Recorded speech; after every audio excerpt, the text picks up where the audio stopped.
Hello बच्चों, चलिए प्रश्न बढ़ते हैं। रिक्त स्थानों की पूर्ति बिलोंग्स टू या नॉट बिलोंग्स टू के माध्यम से करें। 1/2 रिक्त स्थान प्राकृत संख्याओं का समुच्चय।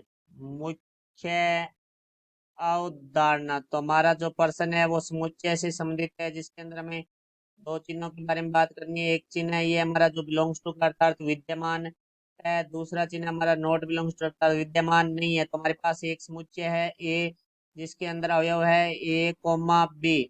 तो देखो जो अवयव है ए है वो समुच्चय ए में विद्यमान है। यहाँ चिन्ह आएगा हमारे पास बिलोंग्स टू का, तो ए बिलोंग्स टू ए। इसका अर्थ है कि जो ए अवयव है वो समुच्चय ए में विद्यमान है। यदि हमारे पास एक अवयव है सी, तो यहाँ चिन्ह आएगा नॉट बिलोंग्स टू का, क्योंकि ये अवयव है वो हमारा समुच्चय ए में विद्यमान नहीं है। तो अब देखो हमारे प्रश्न के बारे में बात करते हैं। तो प्रश्न में लिखा गया प्राकृत संख्याओं का समुच्चय। तो प्राकृत संख्याओं के समुच्चय को हम एन से लिखते हैं। तो एन बराबर हमारे पास जो प्राकृत संख्याओं का समुच्चय होता है वो होता है हमारा एक से शुरू होती है संख्या।